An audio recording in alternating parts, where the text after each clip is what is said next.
A major gun control bill is now poised to go to the governor's desk.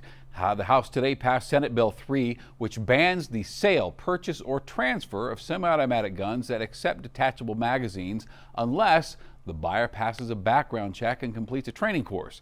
Now, those restrictions would apply to many of the weapons used in Colorado's worst mass shootings. Denver 7's Ryan Fish starts us off tonight with reaction from a guns rights group that says it's just another attempt to stifle Second Amendment rights. After this House vote Monday, Senate Bill 003 is adopted.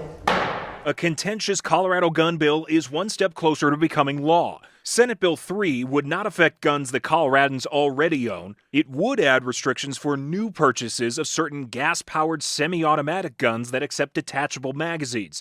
Buyers would first need to complete a training course and get approval from their county sheriff. Supporters say the bill would target weapons commonly used in mass shootings and save lives. I'm tremendously relieved. Representative Meg Froelich is one of the bill's prime sponsors. She says it would also help the state enforce its ban on magazines larger than 15 rounds. I am just tremendously grateful to the people who've been coming to the Capitol for decades, including gun violence survivors. And I'm still tremendously moved by their activism.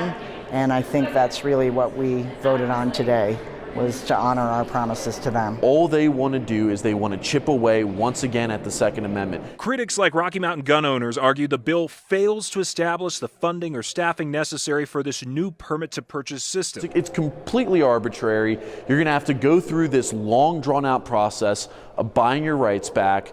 And the legislators up there, they don't really seem to care. Since it was introduced in January, there's been opposition from both parties, countless hours of testimony, and more than 30 amendments. That means actually good process, listening to people, trying to amend it to answer their concerns. If you have to amend a bill 30-odd times or something like that just to get it through each committee stop, there's a problem with the bill. Those amendments mean the bill now goes back to the Senate for concurrence and then would head to Governor Polis's desk to be signed. Rocky Mountain gun owners told us last month if that happens, it would consider suing the state.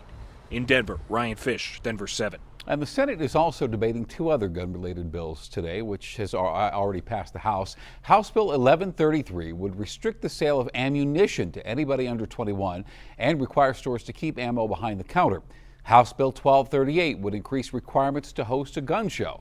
Promoters would need to prepare and submit a security plan to local law enforcement, limit vendors to those with a federal firearm license, and verify that every sale complies with Colorado's 3-day waiting period.